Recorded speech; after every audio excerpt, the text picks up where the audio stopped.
Calling the roll, Mr. Strawn. Here. Mr. Tuma. Here. Mr. Hauser. Here. Ms. Baker. Here. Ms. Simon. Here. We have a quorum. Let the Thank you. record reflect Mr. Miller is also in attendance. Thank you very much. Is there any public comment related to the agenda? Yes, Robert Schmidt. Okay, Mr. Schmidt, if you please take the microphone. You'll have 3 minutes. Hi, thank you. Good afternoon. Mr. Schmidt. Push the can you- button down there, please. Thanks. Hi, thank you. Good afternoon, council members. My name is Robert Connect Schmitz. I'm a lifelong resident of the near west side of Cleveland. I'm here today more just to listen, particularly with regard to the church and state project presentation. But I know that there are some people here who wanted to be here but couldn't, so I hope to be able to speak a little bit for them.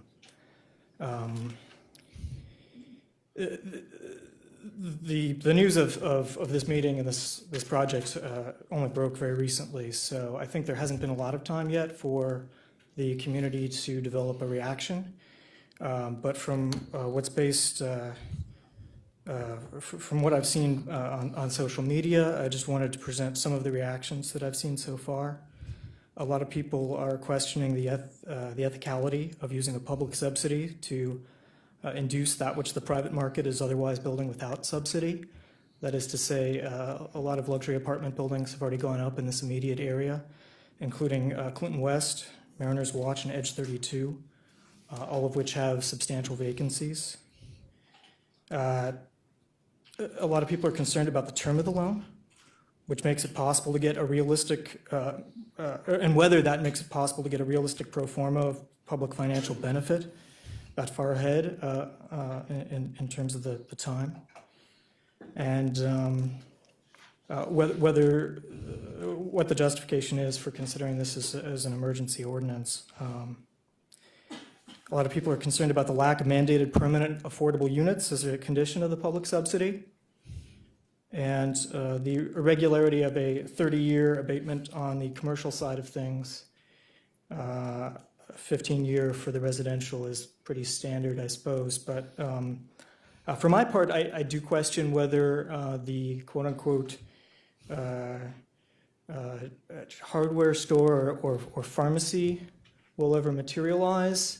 I don't think either of those retail operations have seen success in small street-side venues in the past 20, 30 years. I mean, most of those are big box kind of operations. So if that's part of the selling point of this project, I think the council should consider whether that's a realistic thing to have happen.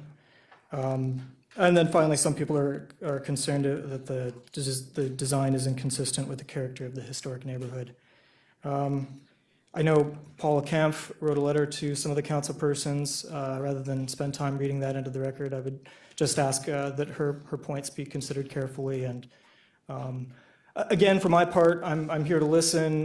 Graham Veazey, who is on this project as a partner, is I consider a friend of mine, and I've really appreciated a lot of what he's done for the neighborhood, but I just ask that the council consider carefully this project. Thank you.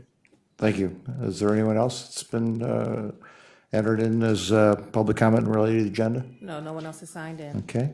Has everybody had a chance to see the minutes from the March 5th meeting? Is there a motion to approve the minutes? So moved. It's been moved. The chair will second. Is there any discussion in regards to the minutes? Okay. The only discussion the chair would have is that this matter was brought before, that's going to be coming forward, that was in the minutes, and I'll discuss when it comes on the agenda why it's back here. So hearing no other discussion, all in favor of the approval of the minutes, say aye. Aye. Any opposed? The minutes have been approved out there. Is there a matter to come before the council or for the committee? If it could be read into the record. Resolution number 2018-0048, authorizing an economic development fund place-based mixed-use loan in the amount not to exceed $2 million to Project 29 Partners, LLC, for the benefit of the church and state mixed-use project located at 2850 Detroit Avenue in the city of Cleveland. And as a preface before getting started, this matter was heard before committee, so I know that sometimes Mr. Schmidt's comments seeing that you just became aware, this was already heard at a previous hearing with proper notice before that hearing.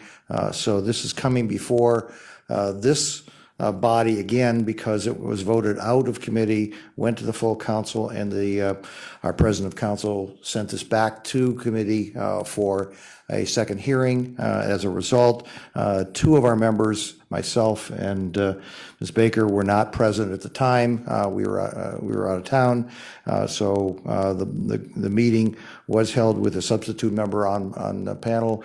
The president, on his own, determined that he wanted to refer this back for hearing, and I believe that in the fairness of all parties involved, that this will proceed with a complete hearing as though it never took place in regards to it, so we can get a full accounting of all information and all background. I think that would be in the best interest of all parties involved in regards to it. So if we can proceed as though this is a case of the first impression, we'll just start from the very beginning and go from there.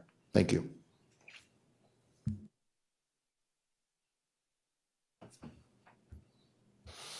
Good afternoon, Chairman. Thank you for the opportunity to represent this project to the committee.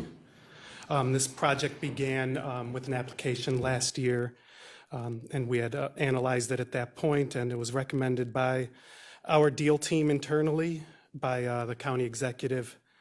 In December, it was approved by the CCCIC. Well, it was recommended for approval by the CCCIC Loan Review Committee, and was also back at this committee, as you just mentioned, on March 5th.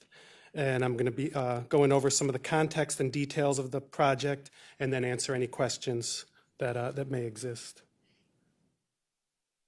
Can we go to the...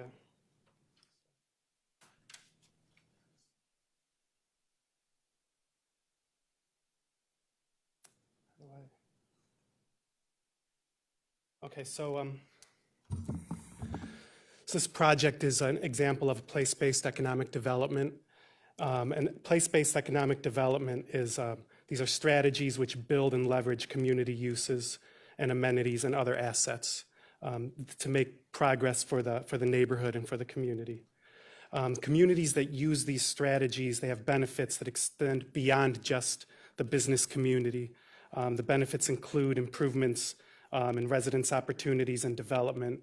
And these creating development and transit accessible urban areas, it makes jobs more accessible to communities that are in need of employment. Place-based economic development, this is the county's strategy. It's an integral part of the 5-year plan, which is approved by the county council. It recognizes that community development and economic development are interconnected. Place-based mixed-use program was created to encourage urban design, multiple use, strategic developments within emergent neighborhood nodes. Appropriate levels of density, walkability, transit integration, dynamic public spaces, and locally based businesses and retail approaches fully redevelop an area. Combined job creation, urban fabric, live, work, play, development solutions that are a benefit to not just the occupants who fill the apartments or office space, but to the neighborhood as a whole. So where this is located in the Ohio City neighborhood, there's been a renaissance. This area is called the Hinchtown District. There's been some investments which began on West 29th, included some new small businesses, some housing, a new art gallery, which bring a lot of visitors to the area. The Church and State project complements additional development which has been occurring. As mentioned, there's Mariner's Watch, which is an apartment building, Edge 32, the Saucy Brew Works, which there's some county participation in, and the Quarter, which is right there on the bottom right. It's under construction as we speak at the corner of West 25th and Detroit Avenue. The project we're bringing forward, the Church and State project, is a mixed-use project at West 29th and Detroit Avenue. Consists of 2 buildings with a total of 158 new apartments, ground floor retail, car and bicycle parking. It's a total of 279,000 square feet. The entire project of that is 19,000 square feet of new retail space and 9,500 square feet of open public space. This project is looking to create 40 new permanent jobs and 125 construction jobs, which will be on site during the 21-month period. And some of the benefits are listed there. Annual property tax of $1.5 million, sales tax, one-time sales tax during the construction of $1.4 million, and then new income tax based on the jobs of $93,000 every year. Some of the financing that is going in place into the project is tax increment financing through the City of Cleveland, which was approved today. That deal includes a community benefits agreement, which is required by the city. There's some small grants from the City of Cleveland and the Regional Sewer District totaling $500,000. The Sewer District grant is based on some green initiatives that will be placed in the project. Developers contributing $6.9 million in equity into the deal. The federal government, through the HUD 221D4 program, is providing a $43.2 million loan. And that loan will require Davis-Bacon, and the developer is committed to using union contractors for the construction. That loan carries a 4.5% interest rate over 40 years, and one of the requirements is that any subordinate loans cannot have balloon payments during the term of their loan. Our loan then is $2 million, bringing the total investment to $56.9 million. Just a little bit about the site plan there, showing the two buildings. That area in between is the public space, which will be activated by the developers, will be open all the time to the general public. And so the county's loan that we have proposed is in the amount of $2 million with an interest rate of 3%. And we're looking at a term of 25 years, which will be fully amortized during the period of the HUD loan, so it doesn't balloon during it. And we are looking to take a second lien position behind HUD, and there'll be personal guarantees from all the partners involved in the project, of which there are 6 projects. We have a loan-to-value of 72.1%, which is well below the required 90% on the project, and I can open it up to any additional questions at this point. Thank you. So I understand correctly, the term of the loan as proposed to us is 25 years, and what I'm hearing you say perhaps is, HUD won't allow this to come in sooner, or a balloon payment? I mean, couldn't we have a shorter term loan, shorter than that of HUD, if it was structured in such a way that it wouldn't be a balloon payment? It is possible. And the reason we went with a 25-year is that it makes the deal work better. At 25, it gives a little more, there's a little more leeway as far as getting the payments in. It meets our requirements in that way. And we have, in the past, structured deals where we do a 25-year term, and then or a 25-year amortization where we put the term at 10 years, which is what we wanted to do, to bring it at 10, to balloon it. But HUD requirements won't allow us to do that. They don't want the note coming due when theirs is active. So it's 25 years because it's better for the deal and the members of the team. Well, it also underwrites better for our purposes, that we're more comfortable in getting repayment, that it meets all our underwriting requirements as well. That's it for now. Okay, thank you.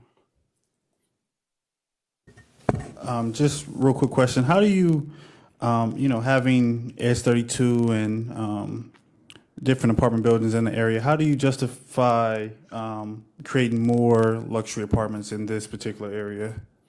When I underwrote the deal, I based it off of there was a third-party market study that the developer had commissioned, that they show that there is capacity for new units to come, and that was including all of the units that were in the pipeline at the time. There was still a demand and a need for more apartment units. Last question. So some of the emails we received talked about low-income housing.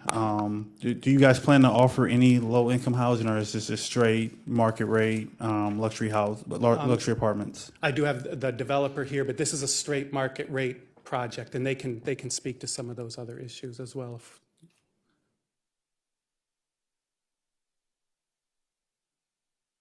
Thank you, Mr. Chairman. So the nexus of this program is to spur economic progress. Correct. Through the county. So, I mean, that's a very broad definition, and I think I don't want to speak for Mr. Hauser, but I think one of the things he's been getting at is, the county doesn't want to just be in the business of funding investors for new apartment complexes. So, could you get into more detail about what retail will be involved and what types of jobs that will benefit, the county will actually benefit from this project moving forward? Sure. The developers are proposing utilitarian retail, which basically means retail geared to the neighborhood. So they're not looking at doing entertainment, bars, restaurants. They're looking at doing neighborhood-based retail. So things like, as mentioned before, hardware stores, drug stores, doctors' offices. So those types of things which will benefit the neighborhood and will also benefit people looking for entry-level jobs that brings them closer into the neighborhoods. Okay, and then I understand there'll be obviously a lot of construction jobs as a result of Yes, this. there will. I mean, that's good short term. I'm just making sure that we have a nice long-term economic impact out of this as well. We did receive for the chair, we received numerous emails and correspondence from concerned residents. Also, we got a letter here. It looks from the councilman in Cleveland here, McCormick, who is in favor of the project. I understand. Yes. And you should know too that Building Trades and Construction, Dave Wondolowski, also is in favor of the project because of the Yes, construction jobs. there is a lot of support for the project. So my concern again was with what Ms. Simon brought up is the length of that loan over 25 years. See, I guess my question to you, and this might be more general to the department, is what's just to stop, or what's to say that any business can just come into the county and say, we want X number of dollars to do a project? Why can't it be self-funded and still go through with this economic progress in the area over there? I mean, it's a $2 million loan. I guess it might be a better question for the developers as to whether it's necessary, or I see someone popping up. Yeah. Councilman Michael May, Economic Development Administrator for the department. Councilman, basically, I would like to refer to the fact that the financing that we do is gap financing. And it basically boils down to projects and businesses coming to us, basically having already baked the project somewhat and having gotten to the point where they are not able to, for various reasons, to get conventional financing for a project. Okay. Either the appraised value of the as complete isn't high enough for the bank to justify doing 80% of they'll do 80%, but they don't like the value. Okay. There are problems with regard to early, in this case, rentals, being a little bit lower, and they have to and vacancies having to get to the point where they're stabilized. There are a million reasons why, when they get to us, that they have fallen short on getting all of the capital that they might need from the conventional markets. Okay, so there's a legitimate, good rationale as to why. Yes, and there's a they're coming full-scale before us. process for that. I mean, basically, as Tony has indicated, we go through several steps before we even make it to the loan committee, let alone to council or to the Board of Control, in some cases on smaller loans. We go through an internal deal team process. We go through a number of vettings. The county executive takes a look at the early stages of this project, as well as the director of development. We then get to the Community Improvement Corporation, which is our our loan committee, and they fully vet the project from an underwriting standpoint. Once they have gone through that process, they then recommend approval, and if they don't approve it, they turn it down, or we've tabled things to get more information that the committee needs. So it's gone through various steps, again, all against the specifications of our programs. So they have to create a certain number of jobs, and they can't cost more than, we have a $50,000 of cost per job, that we won't lend to a project more than $50,000 for every job created. There are all, and we can provide you with the specifications of our various programs. So there's an entire vetting obstacle course that they have to go through before they even get to the point of the underwriting and then us bringing it to you. So again, this isn't just deals coming along and saying, hey, we'd like some money. They actually have to fit our programs, or they don't make any headway with us. Okay, no, I appreciate that. I mean, I think that's something that I think the committee was not necessarily aware of in every instance with businesses coming forward, and just might be a communication issue or just a learning process for the committee, I would say. So I appreciate that information. And if you could, I would like to see kind of what you guys do, what types of questions you guys ask as far as moving forward in this. Absolutely, absolutely. I think number one, you may be aware, we're in the final stages of actually reshaping the whole cadre of programs that we have. We're simplifying. As some of you may recall, we've had something upwards of 15 different products and programs that has actually gotten to the point where we need to cull down and we need to get more simplified. One of those that has come up and emanates from the 5-year plan and is on page 16 of the 5-year plan is the mixed-use place-based development loan program. That is part of the quality of place development portion of the plan. So we did feel it was important to put together a product that actually spoke to the things that you're hearing about today, the mixed use, density, uses that create jobs but are also neighborhood oriented, rebuilding the street of underutilized areas. I mean, this is very strategic, and it's very an overt sort of effort to rebuild important nodes and heretofore areas that have been in trouble, that need our help. And again, we're in there only as a gap financer, second, third mortgage. We're not up there out front. We're not lending solely to any projects. It's a safe, prudent way to go to produce what we need to help get these projects over the finish line. I appreciate that. Thank you.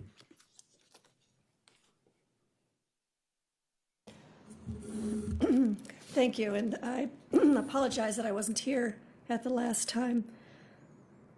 The third page under church and state financing, total investment is 56.9 million. I don't see our 2 million in there.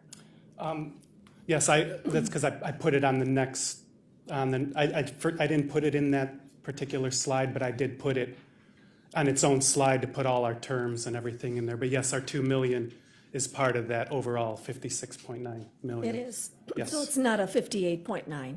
It is a. Correct. The next question I had was, all of the financing that I can see here, unless there's more to it than what's on the slide, the TIF is 4.25. There's a city grant, 500,000. HUD is 43.2. And then the developer is putting in a 6.9. So conventional financing in this project does not exist. There is no, we're filling a gap, but we're filling a gap with other governmental entities. Is that fair to say? Yes, that's correct.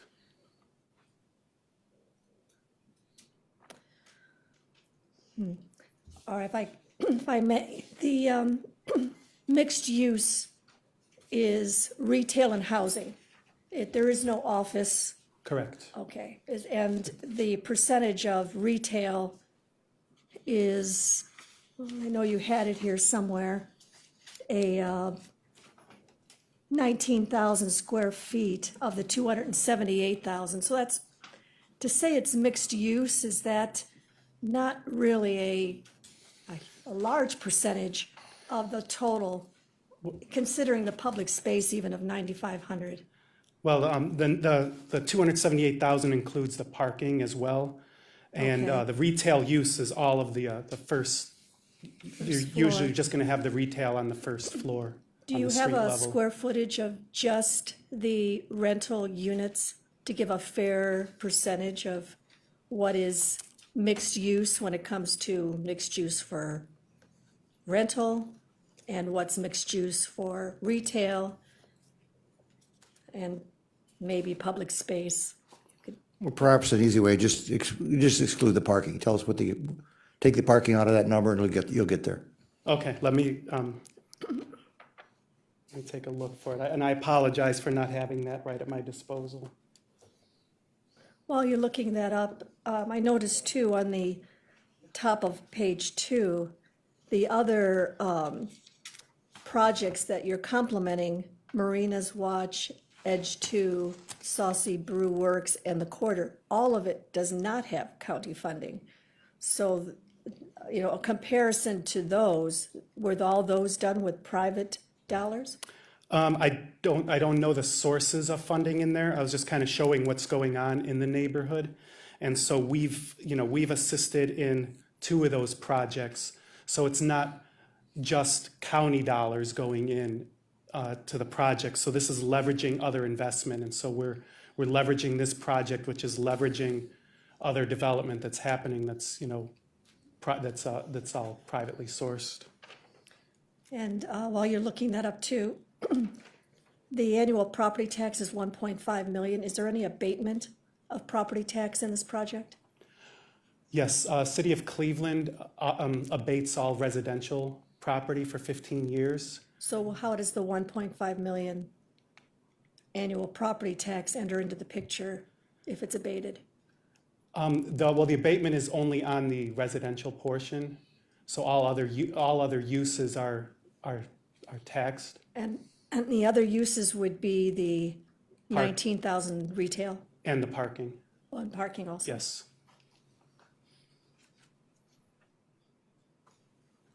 Oh, excuse me, can I introduce the developer of the project here? I just Who has some wanted of he has some of the numbers. I just here. wanted to Just address. put your announce your name, please. and Yeah, just- sure. Michael Panziga, I'm with Hemingway Development, who's one of the partners in this project.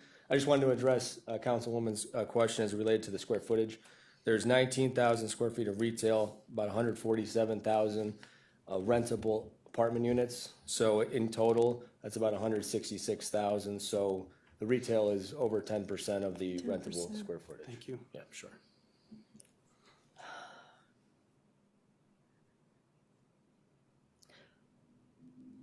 If I No, please continue. Yeah. Yeah, I guess I would maybe be a little apprehensive about calling it mixed use when 90% of it is one particular use and 10% of it is another. When you say mixed use, usually you try to have a even divide or at least somewhat of a, maybe 2/3 of one and 1/3 of another. How do you, Actually, how do you define Actually, that? Mike May again. Actually, I think that's the wrong way to look at it completely. I mean, Okay. essentially what we're talking about here is creative solutions, and that's what the program calls for. Dense solutions, which this is, building on smaller pieces of land and going vertical. You want to have that kind of verticality so that you're producing walkable neighborhoods, that you're producing street level kind of activity, hence the retail, which is something we strongly encourage, as opposed to an apartment tower all by itself without animated uses at the bottom. The issue is not so much square footage, as it's about presence for the neighborhood. And in that you have 150 apartments, that's going to take a lot of square footage. You could say, well, we should have offices in this building. I don't know that there's a market for offices. In this case, this is a HUD-based project that wants to have, that is lending for housing. And to the developer's credit, they basically have built in components. Again, this is why it's very attractive to us, components that actually meet a lot of other dynamics. Job creation, 40 jobs out of this amount of retail.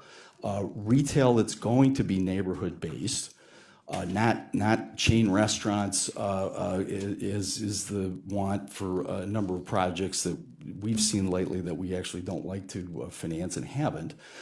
Bike storage. The public space is incredibly important. This is basically going to be a very inclusive project that actually encourages people to be part of it. They're going to be using 9,000 square feet that's very user-friendly with regard to the entire neighborhood. So there's a package here that basically speaks to the main ideal, and that is mixed use and dense development, which is what you need to develop inner city streets like this one. So it really is a misnomer to look at the square footage of apartment and say, well, we'd have to have an equal amount of retail and apartments. You just can't do that. We really need to keep our eye on the fact that what we're trying to do here is mixed uses that gets you urban fabric and animated urban fabric that's good for the entire neighborhood and are building blocks for the entire neighborhood. So we don't necessarily, there seems to be a misapprehension that we're doing nothing but housing projects in these mixed uses. We're not. We did Link 59, which is basically the retainage of Dave's Supermarket vis-a-vis a high-tech office building that's right next door to that, and that is juxtaposed against a University Hospital's Women and Children Center, that all of which is compactly put along Euclid Avenue on a transit street to basically rebuild the fabric of that area of the health tech corridor. This is the same thing that we're doing here on Detroit, and that cultural corridor that we have there. These things that Tony talked about were projects, they're basically a great set of news with regard to redevelopment and major investments that actually get residents back in there, that provide services for those people and for the neighborhood. And we've been a part of, we're not going to be part of every project, but we've been part of the ones that seem to make sense for us to be a part of and needed our financial assistance. So the West 25th Street Snavely project at Detroit was an incredibly important first kind of step. The fact that we did Saucy Brewery was an important business in the neighborhood, and it's been very successful. These are building blocks to reconfiguring and getting Detroit Avenue that has actually been one of the better streets, but still needs to be rebuilt. There are gaps, there are missing teeth all over the place. So this is what this program is supposed to be about. And it covers a waterfront of mixed-use kind of solutions for the reestablishment of our city streets, not only in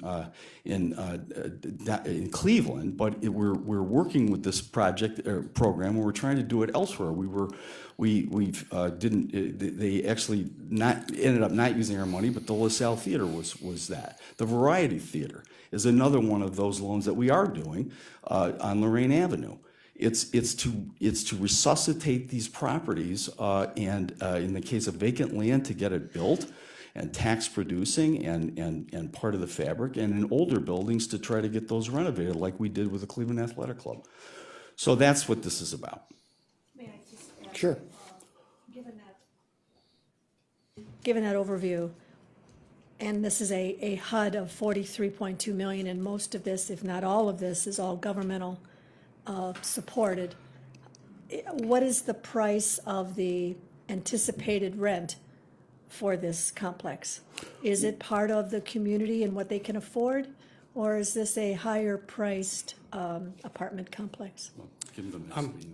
So the units, they run from, they're all different sizes, and the prices are comparable to the prices of all the other new properties coming up along Detroit Avenue. It's $2.25 per square foot are the rental rates, and And so the average two-bedroom The average, most of the units are, the majority of the units will range from 1,300 to 1,600 monthly, which matches the comparables in the neighborhood of all the new construction. Okay, thank you.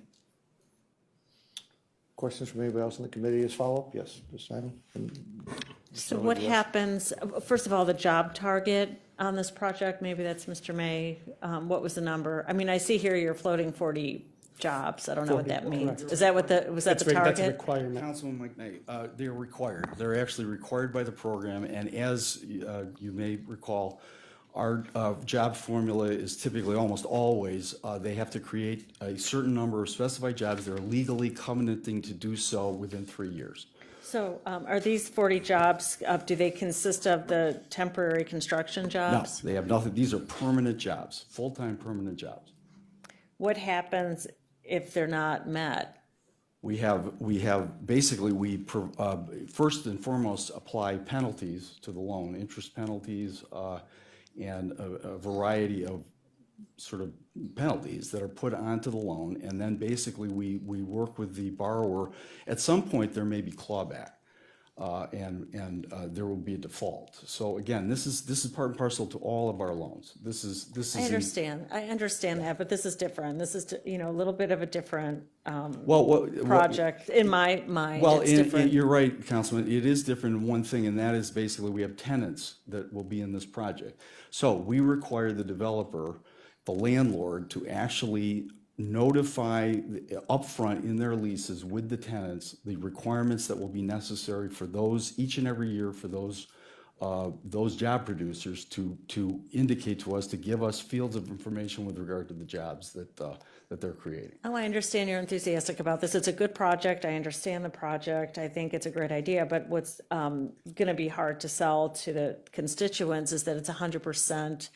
The real only stake in the game for the partners, of course, is their guarantee, which is huge. I understand that's a big stake in the game. But on the other hand, why hasn't any private lending come into play? And I think that we asked that at the last committee meeting, why this gap has to be filled entirely by the county rather than go out and get some personal loans. So through the chair. Partnership loan, I'm Yeah, sorry. my name's Graham Veazey. I'm one of the partners in the project. And, I'd like to address both the jobs question and then also in terms of, the 221D4 program that we're utilizing through the HUD program. So that is a project that's specifically garnered to do urban infill, especially with projects like this. So this site has been a gravel parking lot for decades. So it's a vacant lot within a mile of the city center. So part of the exciting part of this is you're not only just adding the residential component, but you're adding then that 20,000 square feet of retail. And I'd like to take one step back in terms of the community process because the letters that have been submitted to various council people have been brought up numerous times. This has been a 2-year plus community engagement process that started with the design charrette.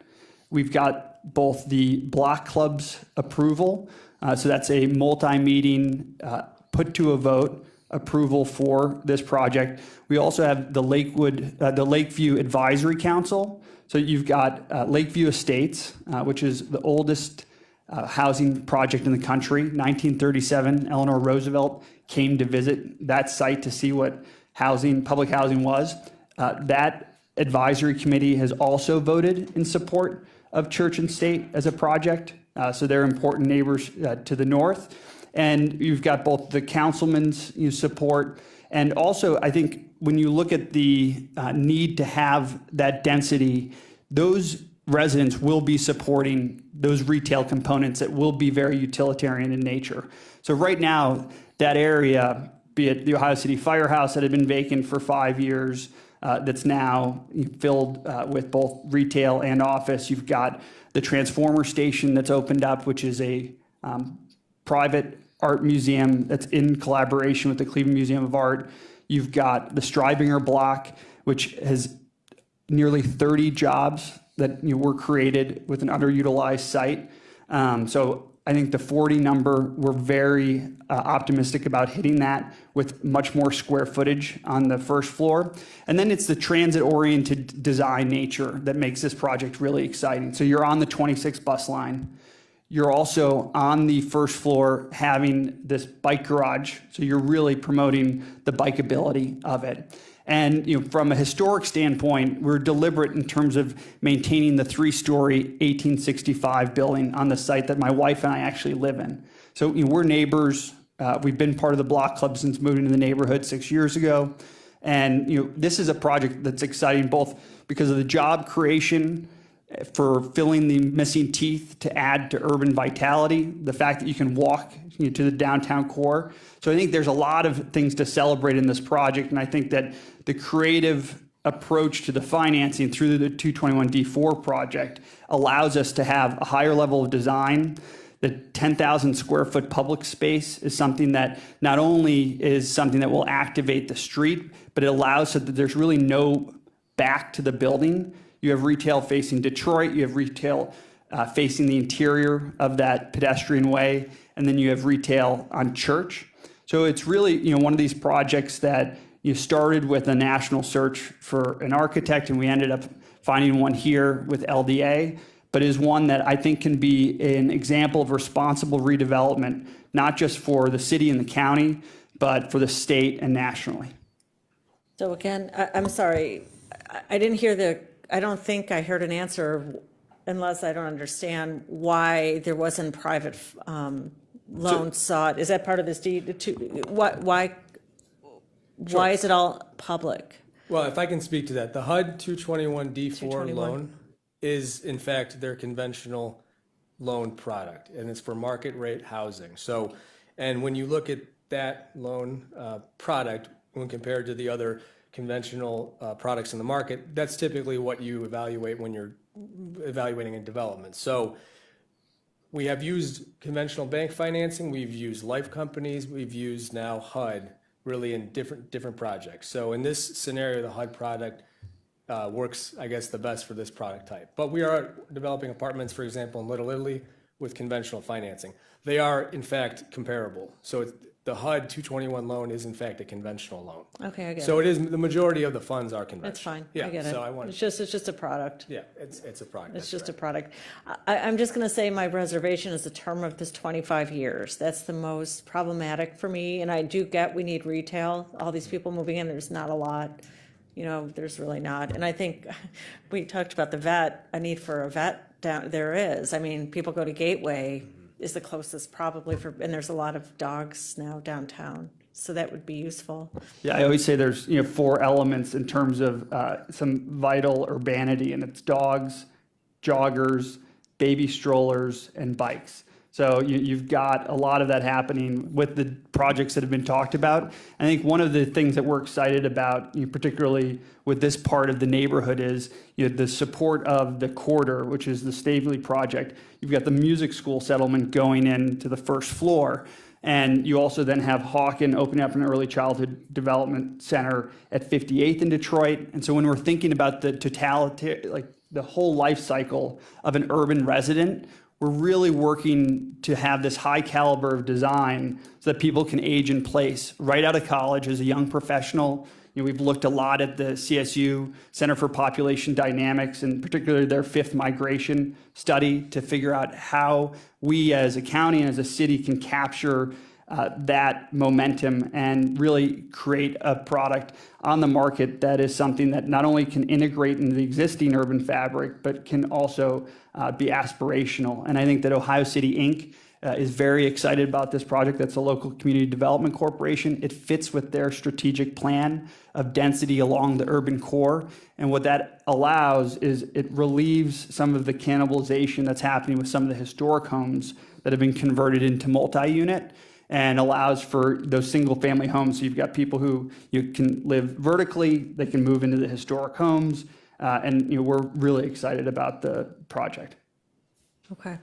I mean, I'm going to move on.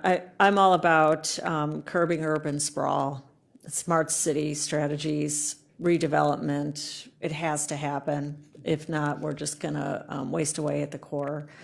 and instead, just go into our green space that's getting, fewer and fewer out there, where it's easier to build and less expensive. So I'm all for that. I'm concerned about the term, but I'm going to think about it. So my comment, and I'm not sure what block clubs you guys spoke with. I know we got 30 emails in half a day from residents who live in this area. I'm gonna be honest, I don't particularly like this project. I don't see the need. Again, we have several luxury apartment buildings in this area: Clinton West, Marine Watch, S32. I'm not sure if all of them are at capacity or not, but I don't see the need for this. Back to Councilwoman Baker's point.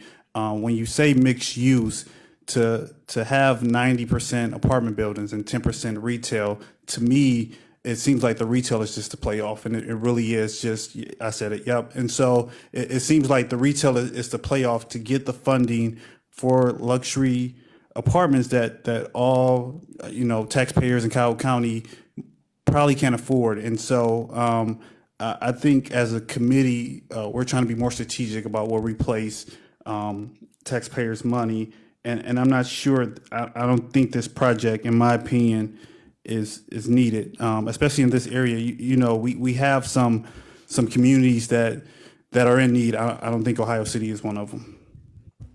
If I can address the comment about is there a demand for this? So as part of, Tony alluded to this, but to specify a little more around that comment, as part of our process, not just with HUD requirement, but what we would do on our own as private developers, commission a market study. And they concluded that when you factor in all of the new construction that is either coming online or is proposed and will be coming online by the time this project is complete 2 years from now, there would still be a market deficit of 400 units in this specific submarket of this product type, the Class A product type. So just wanted to speak to that. So there is a significant demand in that submarket for this product.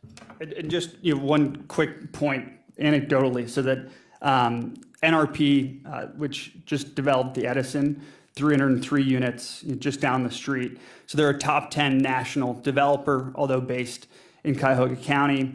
The Edison was their first project that they have ever pre-leased over 50% before construction was done. That not just in Cuyahoga County, any project that they've done nationally. So that is an example of this demand. And to Councilwoman Simon's point, I think that there is a real opportunity to capture the market rate, to be able to address issues that we've faced in this part of the neighborhood. Crime in the last 5 years is down over 50%, but yet we still have a lot of crimes of opportunity, and that's because there aren't enough eyes on the street. This is a vacant gravel parking lot, and I think that having both the additional residents that will be moving in, but also that void in the utilitarian retail, be it the vets, be it the hardware store, be it the pharmacy. People will not have to walk as far. You have more walkability, you'll have more bikeability, and the fact that we're right at the node of the Market District in Ohio City, the Warehouse District in downtown, and then Gordon Square Art District, I think this is a really important site in terms of continuing to fill in those missing teeth, as Jeff Speck, who wrote Walkable City, would call this right now. Super quick question. I don't think I'm going to support this project. What happens if the county does not fund this project, the $2 million? What would happen to this project? Yeah, so I could speak to that. Maybe it'll be a long, the short answer is this project would be put in serious jeopardy. And the long answer to that is that, I think we have shown, and by not just we as Hemingway, but collectively our partnership, our dedication to redeveloping within the city of Cleveland. And the reality is that these projects are very difficult to finance and to make sense of. It would make a lot more sense a lot of times to develop a greenfield in the suburbs than perhaps taking on a project such as this. And this site, for example, did have its environmental concerns and issues that we had to, remediate. And, whether it be our efforts at Link 59 or Midtown Tech Park or even at the 9, we have shown the desire to, help to rejuvenate these neighborhoods. And this project is no different than that. But the problem is that there still exists a gap of financing when you're developing in the city core as opposed to potentially a more affluent neighborhood. So the short answer to your question, Councilman, If not for this financing, which truly is gap financing, this project will be put in jeopardy. Yes.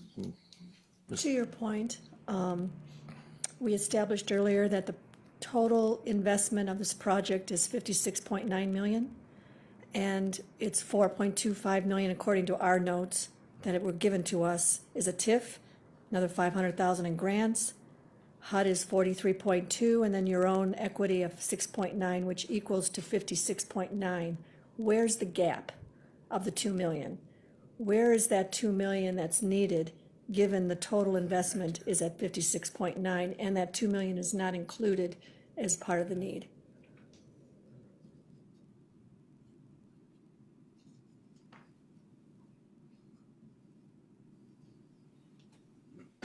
It was stated earlier that the 2 million is included in the 56.9, and I'm just asking for some clarity as to where does that take away from the developer's equity of 6.9, now it's 4.9?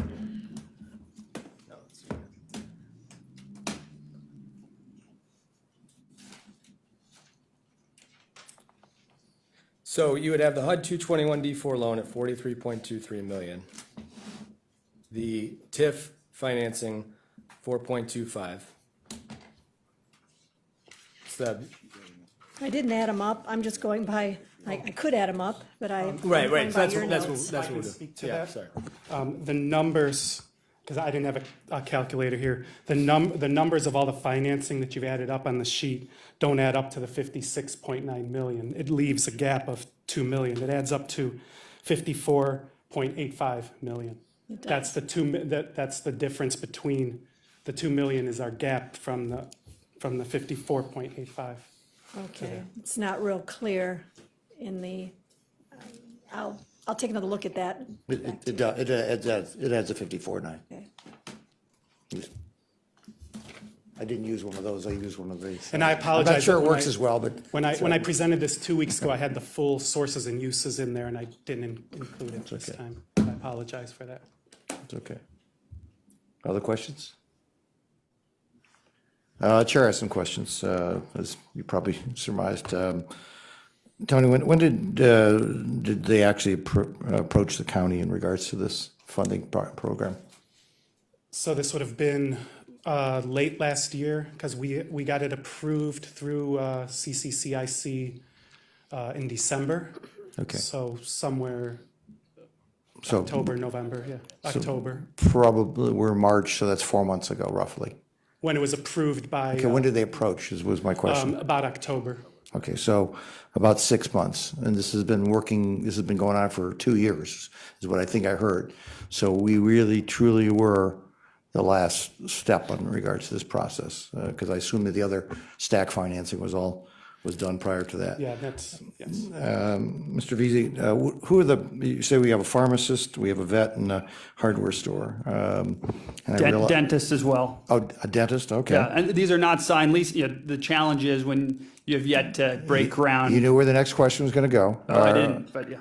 Okay, do we have an identified vet? Do we have an identified dentist? Yes, Identified hardware store? yes. So a hardware store has committed to this No, space? no, we've not gotten Oh, any letters of commitment. That's what We've I'm had- asking. We No, have these- we have these a are- concept, or we have commitments? No, we have conversations because we haven't broken ground yet.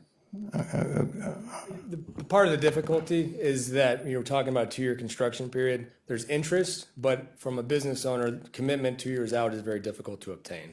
So the reality of signing a lease 2 years before you're able to actually put it in the service in the retail world is very difficult. So they are conceptual discussions, but they are at very high level and with very high interest. I'm fairly familiar with dentist's office. They take a long time to lay in, so 2 years is not an unreasonable period of time for them to be making commitments for what it takes to bring their water lines, all the other things. So, and I assume, I'm not that familiar with the vets, but I would think that that's not an unreasonable commitment to be asking them to move out of existing leases and things like that. Are they committed, either one of those professionals? No, they're not formally committed. And they've been identified? You actually have a name of, I'm not asking you to tell me a No, name here. we've sat down and had conversations. They've expressed extreme interest. The challenge is we don't have a firm timetable because we're still lining up these sources. Okay, and the reason why is because we're saying it's mixed use with 40 jobs, and retail jobs are ones that it actually almost got knocked out of this program from the very beginning. Some of us had to argue to get it at least included. Retail was not even going to be included in the original 5-year plans.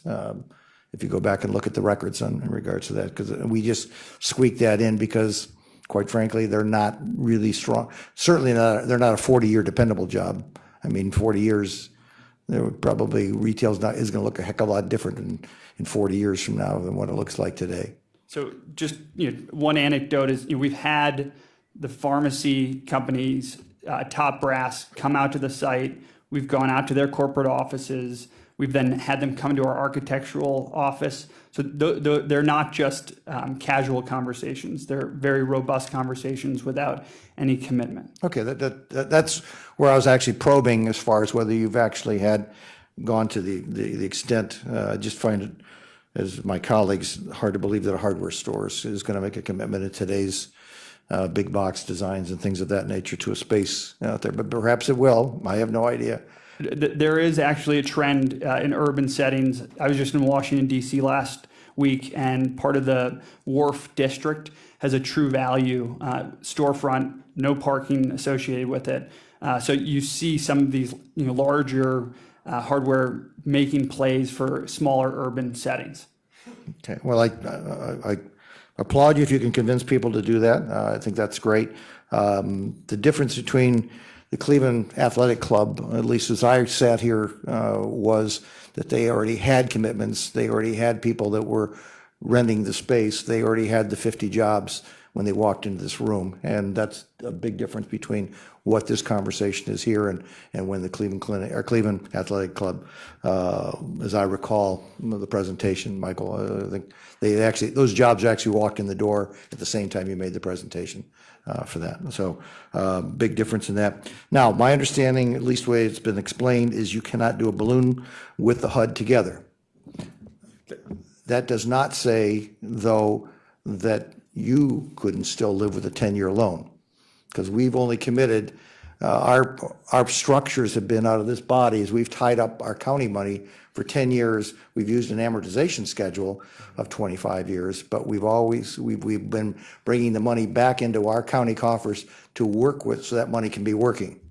As we all know, whether it's time or money or interest, they all are movable components out there. Could you live with a 10-year loan? I'm not dictating a rate. I'm not trying to negotiate on behalf of the county at this point. But obviously, interest is a function of the payments. To clarify, are you asking if we can live with a 10-year loan with a 10-year amortization? Yes. The answer would be no. If you look at the cost of the capital when you amortize it over 10 years. Yeah, I haven't given you capital. If it's for free, could you do it? Oh, sure.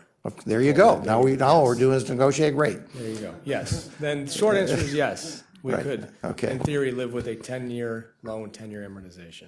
Thank you. Yes. That's why I think it bothers, because historically, this body has not tied up. We've not tied up money for 25 years. We want it to work for other people, for other activities, for other investments. And I hope you can understand that rationale behind that. So 100%. with that, is there any other questions based on the chair's questions? Okay. Just timing. Yeah, well, that's Sure. exactly what we just So- clarified, I think. Well, you- I know this was something that we were looking at passing or under suspension. So if there was going to be some discussion regarding the term from 25 to 10, is that going to be within a time frame that will allow the project to proceed? I don't think this body has the ability I don't think this committee has the ability to negotiate that. We either We can go, don't. I'm we just either go up or asking. down on a vote. I'm just and so- asking, yeah. I'm just asking a question. What the time frame of the project in the, Again, the resolution itself actually spells out the terms, and it says a 25-year amortization at 3%, a fully amortizing loan. well, we at know what it 3%. says, but. I thought it said 3.5%. No, 3%. Okay. What I'm getting at is that I'm not sure what if the committee is going to leave open the idea of what the amortization schedule will be, what the interest rate would be. I'm hearing that possibly a lower interest rate and a shorter amortization schedule is what you're. No, this committee, I don't believe, has the authority to do that. We can ask the legal advisor. No, I know that. Okay, What I'm yeah. saying is that what we do though is have in the legislation that right now, that's written. into That's the- correct. into And the- and all we have the ability to do is vote it up or down. I Do don't, we have the ability then, does the department have the ability to negotiate a new? I can't speak for how anything else structures behind the scenes. We have maybe somebody from council staff here, but it's our job either vote it up or down. But you're taking it though to full council. You're sending it back to full council, so I don't know. Not necessarily. Do not assume that. All right, okay. That's not my job to assume how these 5 people are going to vote. So, Mr. Chair, I think I was asking that question because I think this committee would be perhaps more amenable to a shorter term loan. And I just was asking to the developers what their time frame is, and with regard to keeping the project alive and making this project more palatable perhaps to this committee. Sure. This is a fully shovel-ready project, and what I mean by that is it's fully drawn, permits are able to be pulled, we have all of our approvals of the city for zoning, we actually did planned unit development. So it's really now waiting for our final pieces of financing, which hopefully would be Cuyahoga County, and then also the final commitment from HUD, which they're in their final review, and we expect to have the final commitment any day now in the next, I would say, 2 weeks. So thereafter, we would look to close within 30 to 45 days. From whatever the HUD date is. That's right. Yeah. Okay. Yes. Mr. Chair. Please put your name on the record. Khalil Sarin, council staff. I just wanted to clarify a couple different points. And the first is that this committee or the full council, should it choose to, certainly to the degree that the resolution dictates certain terms of the loan, can change those terms that are in the resolution. So you could change the interest rate if it's dictated in the resolution. You could change the term by amendment in this committee today if you chose to. And then if you chose to, you could send it back to council. And at that point, since it's already been heard at second reading, you wouldn't need second reading suspension of the rules for passage if you wanted to pass it. Yeah, I guess my clarification on that is that we're not in the business of recalculating loans and amortization schedules out of this body on the fly. So I would hesitate. It could be done in an amendment, perhaps at a full council meeting, if it gets that far, if it goes to that point.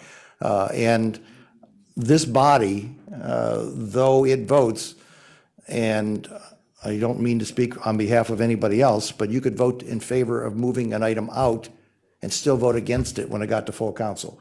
I don't think there's any inconsistency in getting a full hearing of body out there. And that's just my own personal belief on that, just like putting a motion on the floor. So it allows you to do that. So any other questions in regard to any of the discussion that's taken place? Mr. Chairman, if I may. Yes, sure. I'd like to have our staff spend some time working on this time and interest issue. Can we hold this? Can we table this? I'm happy to hold it in this committee.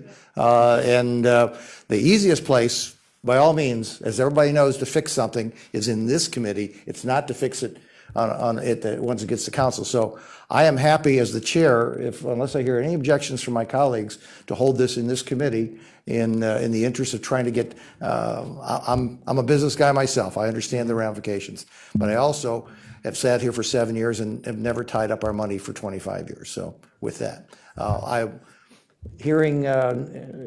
unless I hear a strong desire to have a vote today, I will hold this, as the chairman, I have the authority to hold it in this committee. Yes. Yes, I agree. Mr. Toomey, do you have a comment? Do you want to? But yeah, my comment is I agree with the chair. I think that was one of the apprehensions that many of the committee members have had, the length of time tying up the county money. So I would be in favor of tabling this as well. Okay, well, the chair will exercise that authority. Yes, Mr. Mosen, on this point? Yes, I'm in the same place. I think the idea of high density development inside the city is persuasive, and we want to see this project go forward. But the concerns about the 25 years is also a big concern for me, and I think we want to try to work something out. I think you can hear that the spirit with you, but the heart is weak, I guess, is to give you that analogy out there. So with that, the chair will keep this matter inside this committee. I'll work with Mr. May to, let's pick another date that we can come back forward that makes sense, if it's next week. Everybody knows that my philosophy is to keep things moving if we can. So we will do that. Unfortunately, that'll probably mean that it cannot get voted out and get on the ballot or get on the issue. More than likely, our council staff does not like what I like to do, which is to move fast, to move something from potentially Monday's calendar to Tuesday's agenda. But I'm comfortable with that if we can convince staff to do that out there. But that's not your staff. That's our staff over here. They don't, because there's a public notice of 24 hours and all those kind of things that have to take place. So with that, all right, we will hold this. We'll work to get the next date on the calendar, and we appreciate that. Is there any other matters, unless there's something else anybody wants to put on the record at this point? Is there any other matters to come before the council, for this committee? Is there anybody that's signed in for public comment in regards to non-agenda items? Yes, Mr. Paul Sherlock. Okay, Mr. Sherlock, if you'd like to take the microphone.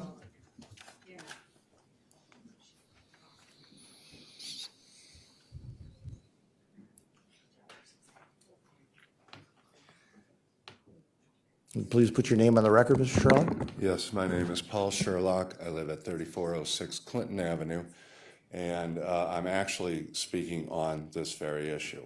Okay, well, the time for that was at the beginning, but that's okay. We'll let you go because you've come all the way down here. I appreciate that. Thank you. Yes, I'm a resident of the community. I own rental property myself. That's how I make my living, and I'm also a recovering developer.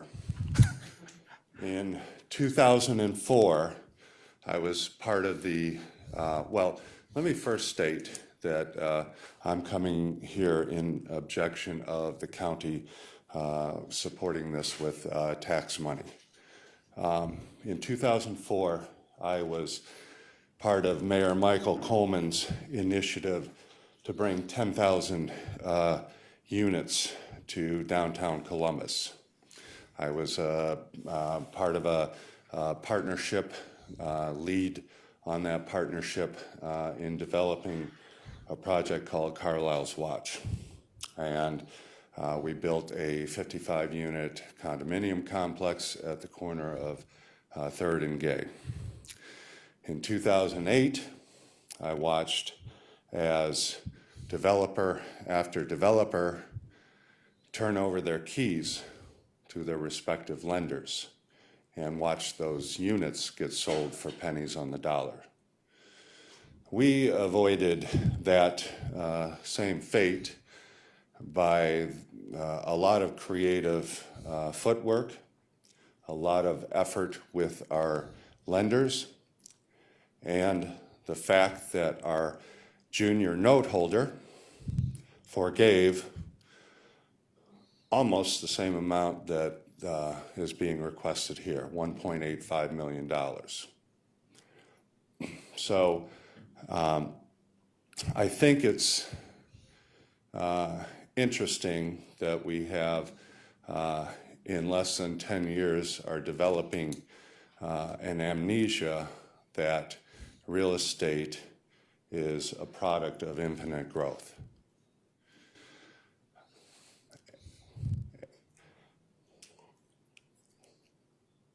As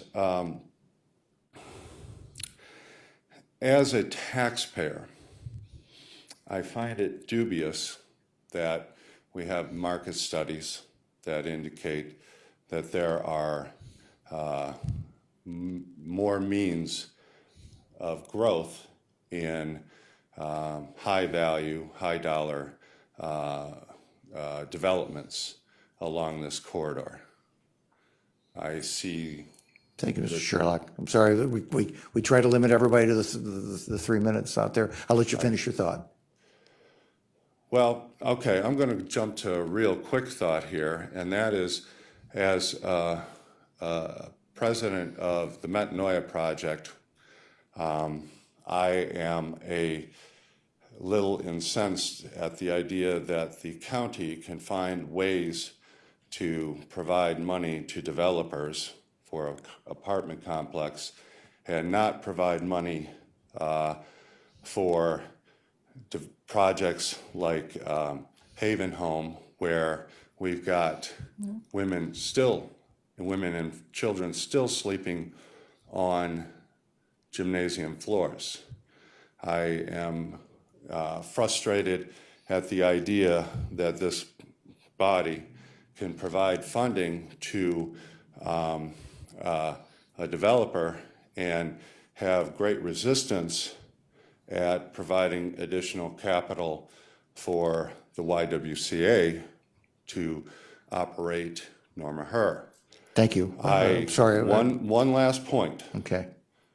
And as the president of Metanoia, I am frustrated to hear when we come and request money out of this body that there is no additional money because you have a big hole due to the Medicaid tax issue.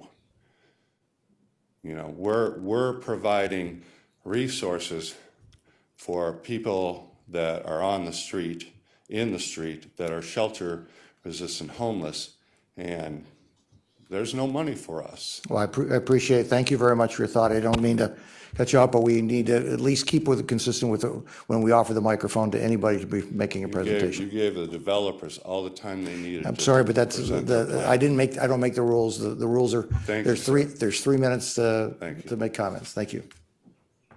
Is there any other matter to come before the committee? Adjourn the meeting. Thank you.